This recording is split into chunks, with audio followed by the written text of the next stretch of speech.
रहीम। अस्सलाम वालेकुम स्टूडेंट्स, कैसे हैं आप सब? जी स्टूडेंट्स, तो आज मैथ्स का हम लोगों ने क्या पढ़ना है, डिवीजन के बारे में। ठीक है, हमारा क्या टॉपिक है, डिवीजन। एक्सरसाइज 1C जो है, अपनी बुक जो है वो ओपन करें, उसमें से क्वेश्चन नंबर 7 जो है वो निकाल लें। ठीक है, ये देखिए question number 7, divide the following numbers by 10। अब यहाँ देखें, आपने इन नंबर्स को 10 के साथ डिवाइड करना है। तो बच्चों यहाँ पे 10 के साथ सिंपल हम इस तरह से भी डिवाइड कर सकते हैं, जैसे ये है 10 4s are 40, 10 फिर माइनस करके ये 7 नीचे आ गया, ये 0 आ गया, 10 7s are 70, फिर ये 8 नीचे उतार लिया। मतलब इस तरीके से भी आप डिवाइड कर सकते हैं जैसे आप छोटी क्लासेस में करते आए हैं।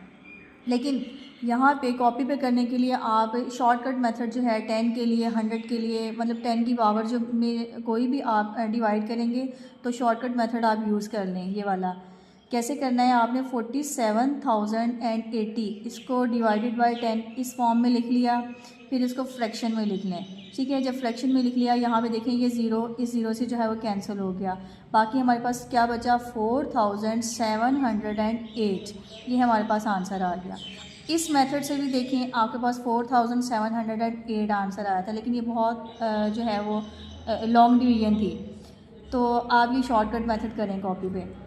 इसी तरह बी पार्ट देखें, 38,200 है, 38,200 डिवाइडेड बाय 10 उसी फॉर्म में लिखा, फिर इसको फ्रैक्शन में लिखेंगे। ठीक है, फ्रैक्शन 38,200 और ये डिवाइडेड बाय 10, यहाँ पे भी 0 0 से कैंसिल हो गया, जो हमारा बाकी बचा उसको यहाँ पे लिख दिया। हमारा क्या आंसर आया, 3,820। ठीक है, सी पार्ट भी ऐसे ही है, तो ये आप लोगों ने करना है कॉपी के ऊपर नीट। अब आप नेक्स्ट देखें question number 8, divide the following numbers by 100। पहले हमने 10 के साथ डिवाइड किया, अब 100 के साथ करना है। तो बच्चों, जो आप लोगों ने मेथड 10 के लिए यूज़ किया था, सेम आपने 100 के लिए यूज़ करना है। ठीक है, यहाँ पे देखें कि यहाँ आपने डिवाइडेड बाय 10 लिखा था, अब हम डिवाइडेड बाय 100 लिखेंगे और उसी तरह से हम इसको फ्रैक्शन में कर देंगे। ठीक है, हमारे पास वैल्यू क्या है, 8,400, 8,400 डिवाइडेड बाय 100। ठीक है, अब यहाँ पे भी देखें, ये 0 0 से कैंसिल, ये 0 इस 0 से कैंसिल, यानी कि ये दोनों 0 कैंसिल हो गए, बाकी हमारे पास ये 84 आंसर आ गया। नेक्स्ट वाले में भी हमारे पास वैल्यू क्या है, 80,000 है, 80,000 को भी 100 के साथ डिवाइड किया, फिर इस तरह से इस फॉर्म में लिख लिया, फ्रैक्शन फॉर्म में, तो ये हमारा कैंसिल हो गया, ये ऊपर से दोनों ज़ीरो से कैंसिल, बाकी हमारे पास 800 हमारे पास क्या हो गया, ये आंसर आ गया। ठीक है, और इसी तरह से सी पार्ट आपने, ये भी सेम ऐसे ही है, इसको भी आपने फ्रैक्शन में लिख देना है, ये 0 0 से कैंसिल हो जाएंगे और 327 जो है वो हमारे पास आंसर आ जाएगा। 1C का आज हम लोगों ने करना है question number 10, solve the following sums. ठीक है, इसमें हम लोगों ने क्या करना है, मल्टीप्लिकेशन करनी है। तो चलिए आइए स्टार्ट करते हैं हम, मल्टीप्लिकेशन मल्टीप्लाई। जी, तो यहाँ पे बच्चों, यहाँ पे देखिए हमारे पास वैल्यू क्या है, 82,165। ठीक है, इसको मल्टीप्लाई आपने करना है 253 के साथ। सॉल्व करने से पहले बच्चों आप लोगों ने यहाँ पे मार्जिन लाइंस का खास ख्याल रखना है। ठीक है, मार्जिन लाइंस लाजमी लगानी है और क्वेश्चन जो है मार्जिन लाइंस की लिमिट में करना है, क्रॉस नहीं करना आपने किसी भी नंबर को। जो भी रफ वर्क होगा वो आपने एक साइड पे सॉल्व करना है, आपने क्वेश्चन के अंदर यहाँ पे नहीं करना है। ठीक है, चलिए स्टार्ट करते हैं। अब मल्टीप्लिकेशन में यहाँ पे देखें हमारे पास दो वैल्यूज़ हैं, एक वैल्यू ऊपर लिखी हुई है और एक नीचे लिखी हुई है। ऊपर वाली वैल्यू को हम लोग क्या कहते हैं, मल्टीप्लिकेंड, और नीचे वाली वैल्यू को हम क्या कहते हैं, मल्टीप्लायर। हमने मल्टीप्लायर में हमारे पास सबसे पहला नंबर हमारे पास क्या लिखा हुआ है, 3 लिखा हुआ है। आपने इस 3 को इन सब के साथ बारी बारी मल्टीप्लाई करना है, फिर आपने इस 5 को सबके साथ करना है, फिर 2 को करना है। तो चलिए सबसे पहले 3 का से स्टार्ट करते हैं। तो 3 का टेबल पढ़ेंगे हम 5 तक, 3 1 3, 3 2 6, 3 3 9, 3 4 12 एंड 3 5 15। हमारे पास क्या आया, 15। अब इस 15 का ये जो 5 है वो यहाँ पे लिखेंगे और 1 हमारा आगे वाले नंबर में जो है वो यहाँ पे आ जाएगा। ठीक है, यानी कि 3 का टेबल हमने 5 तक पढ़ा। अब हम पढ़ेंगे 3 का टेबल 6 तक। 3 6 होता है 18। 18 में ये वाला जो 1 हमने लिखा था वो ऐड करके बन जाएगा 19। क्या बन गया?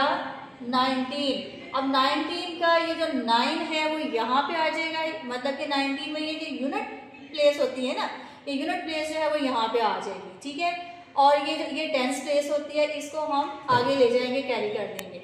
फिर इसी तरह इस 3 का टेबल 1 तक पढ़ेंगे। 3 1 3, 3 में ये वाला 1 ऐड करेंगे तो ये 4 आ गया। फिर इसी तरह इस 3 का टेबल 2 तक पढ़ेंगे तो 3 2 6 आ गया, यहाँ पे कोई भी कैरी नहीं था।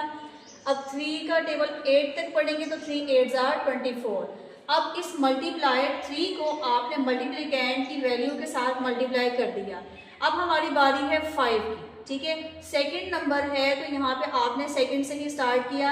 फर्स्ट के नीचे आपने क्रॉस लगा दे, 0 लगा दे, वो आपकी मर्जी है। अब इसी तरह यहाँ पे देखिए हमने जैसे 3 को सबके साथ मल्टीप्लाई किया, अब 5 को करेंगे। 5 का टेबल 5 तक पढ़ेंगे। 5 5 25। क्या आया? 25। 25 का ये जो 5 है वो यहाँ पे लिखेंगे और 2 हमारा कैरी हो जाएगा। फिर इसी तरह 5 का टेबल 6 तक पढ़ेंगे। 5 6 30। 30 में ये 2 ऐड करेंगे, 32। 2 यहाँ पे लिखेंगे और 3 हमारा नेक्स्ट चला जाएगा। फिर 5 को 1 के साथ करेंगे, ठीक है। तो 5 1 5। 5 में ये 3 ऐड करेंगे तो ये 8 आ गया। फिर 5 को हम किसके साथ मल्टीप्लाई करेंगे? 2 के साथ। 5 2 क्या आया? 10। क्या आया? 10। 10 का 0 हम लोग क्या करेंगे? यहाँ लिखेंगे और 1 यहाँ चला गया। फिर 5 को हम मल्टीप्लाई करेंगे 8 के साथ। 5 का टेबल 8 तक पढ़ेंगे। 5 8 क्या होते हैं? 40। 40 में ये 1 ऐड करेंगे तो ये क्या बन जाएगा? 41। ये सेकंड वैल्यू जो है ये हमने ये किस तरह से आई? हमने 5 को मल्टीप्लाई किया। बच्चों फिर इसी तरह हम लोगों ने, अब हमारे पास थर्ड नंबर क्या लिखा हुआ है? यहाँ पे 2 लिखा हुआ है। इस 2 को बारी बारी इन सबके साथ मल्टीप्लाई करना है। सबसे पहले 2 का टेबल 5 तक पढ़ेंगे। 2 5 10, 0 आ गया। बिल्कुल वही मेथड है जो आपने 3 के लिए किया, 5 के लिए किया, 2 के लिए भी वही है, ठीक है। 0 यहाँ पे आ गया, 1 हमारा आगे चला गया। फिर 2 का टेबल 6 तक पढ़ेंगे तो ये 12 आ गया। 12 में ये 1 ऐड करेंगे, 13 आ गया। तो 13 का ये 3 यहाँ पे लिख देंगे, 1 आगे चला जाएगा।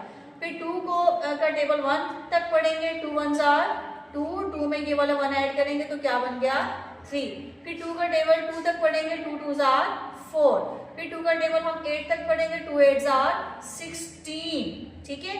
चलें, अब मल्टीप्लाई हमने सबको मल्टीप्लाई कर दिया। मल्टीप्लाई करने के बाद आपने क्या करना होता है? इन सारी वैल्यूज को ऐड कर देना है आपने, ठीक है। ये हमारे पास इसके नीचे कुछ भी नहीं है, ये 5 आ गया। 9 और 5 को ऐड करेंगे तो हमारे पास क्या आएगा? 14 आएगा। क्या आएगा? 14। 14 का 4 यहाँ लिखेंगे, 1 आगे चला गया। अब 4 और 2 6, 6 में ये वाला 1 भी ऐड करें, 7 आ गया। 6 और 8 हमारे पास कितना होता है? 14 होता है। उस 14 में ये वाला 3 भी ऐड कर दें तो ये हमारे पास क्या बन जाएगा? 17। 7 यहाँ आ गया, 1 आगे चला गया। फिर 4 और 3 हमारे पास 7 है। 7 में ये 1 ऐड करें, 8 आ गया। फिर इसी तरह इनको ऐड करेंगे तो हमारे पास 7 आ गया। फिर 4 और 6 को ऐड करेंगे, 10 0 यहाँ लगा और 1 आगे चला गया। फिर इनको ऐड करेंगे तो ये 2 आ गया। जी बच्चों, उम्मीद है कि आप लोगों को मल्टीप्लिकेशन की समझ आई होगी, ठीक है। तो मैं एक बार फिर से रिपीट कर रही हूँ। ऊपर वाली वैल्यू को क्या कहते हैं? मल्टीप्लिकेंड। और नीचे वाली वैल्यू को क्या कहते हैं? मल्टीप्लायर। मल्टीप्लायर की हर वैल्यू को मल्टीप्लिकेंड की सारी वैल्यूज के साथ बारी बारी टेबल पढ़ पढ़ के आपने यहाँ पे लिखते जाना है। और लिखने के बाद आपने इन सबको क्या कर देना है? बारी बारी ऐड करना है।